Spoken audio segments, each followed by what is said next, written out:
What's up, guys? It's Bad Dog with another quick lunchtime video. Well, tonight I'll be in the Entertainer Talking Sports' channel as we will go over all the stuff that happened in the draft and whatever else. Obviously, a lot to talk about tonight, so make sure you join us on that channel. Tonight should be a good show. The reason I'm making this video, you know, it's funny. Sometimes when things happen to you that you don't like, or you get mad, you know, your initial reaction is always one of, you're not really thinking, you're just reacting. This is why you make the reactionary videos to things like a draft pick. I mean, that's why people make them, because people want to see your immediate reaction. You don't think, you know, I certainly wasn't thinking that they were going to get Daniel Jones. And it's not like I sat there and said, well, if they take him, I'm going to react this way. It's just what happened. So you don't think it out.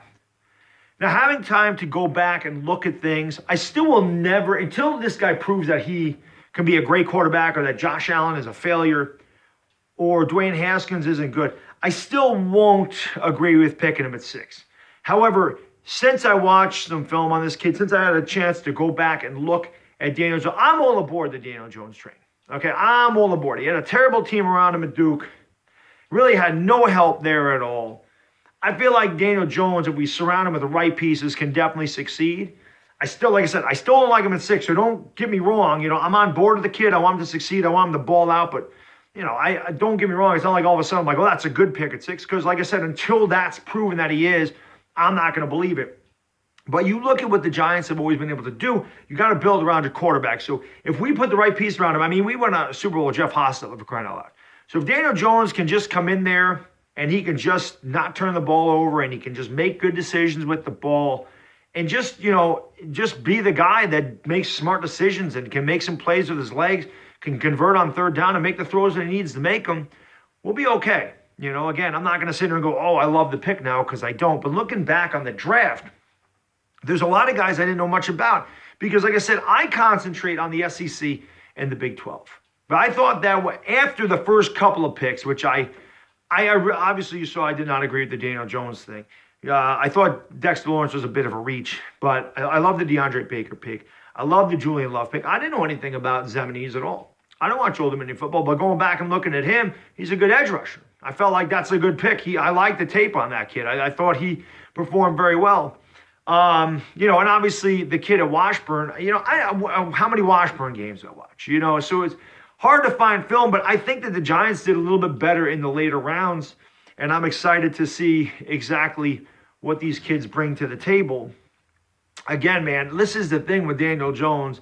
Obviously, I'm not the GM of a football team, and there's a lot of people that reacted the way I did, maybe not as mad, but a lot of people were disappointed or surprised or shocked or angry, sad, whatever it was about the pick. But like I said, I'm going to roll with this kid, man. I hope he's really good. Like I said, I watched some tape on him. He's not as bad as I thought he was initially. And the thing with it is, and I've mentioned this a number of times, I was more disappointed that we didn't get Josh Allen, because I felt like we really needed that elite pass rusher, and I feel like he can be that guy.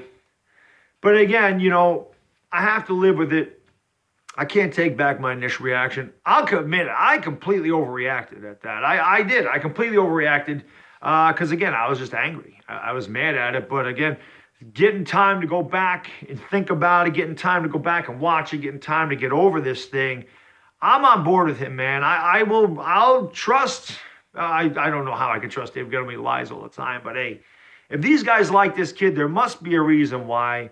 I'm not going to sit there and say that, you know, he's a mobile Peyton Manning, which I've heard. Let's not compare the kid to Peyton Manning, please. Let's not compare him to Peyton Manning. All right, let's not do that. But, hey, he is a little bit more mobile than I thought he was. Somebody let me know an interesting stat, which I didn't know, that his receivers dropped 38 passes or something last year, and if they would have caught him, not even 38, say he would have had maybe, you know, 10 drops instead of 38, his percentage would have been a lot higher. Again, he doesn't have the strongest arm in the world, but, you know, he doesn't need to. He doesn't need to throw, you know, 60-yard passes. As long as he can hit that two-deep zone pass, as long as he can hit those out passes, you know, the 15 to 20-yard passes or the 10 to 15-yard passes, I mean, that's where your bread and butter is really made, because a lot of quarterbacks don't just chuck the ball down the field. So as long as he can be accurate and precise in his decision-making, and he can be, you know, throw those good passes on the slant routes, lead the receivers, and put the ball where it needs to be, I believe he can succeed. And again, man, I'm on board with Daniel Jones. So my initial reaction, I look back at it, I laugh. I say, geez, I was way too angry. Like I said, I completely admit I overreacted when it happened, but it is what it is. So I'm on board with it. I'm on board with the Giants. I love the Giants. You know, it's funny because my wife will sit there and go, why are you yelling at the TV? Why are you yelling at the TV? They can't hear you. She don't understand. I love my teams. And yeah, I know they can't hear me, but the thing of it is, the reason at least for me, I can't speak for everybody else, because I know there's other huge passionate sports fans that do the same crap I do, yelling at the TV. The reason I do it, I'm venting frustration because I can't change it. You know, I can't control what happens. So that's why I'm mad at it. That's just me. I like to be in control of things. I like to control stuff, but I can't control what happens on the field. So I get agitated at it. You know, it is what it is. But I just wanted to put that out there. Not really a quick video, 6 minutes, but I'm on board with Daniel Jones. Let's go, New York Giants. Let's go, baby. We got this. And I'll see you later tonight on the Entertainers channel. Bad dog, I'm gone. Peace.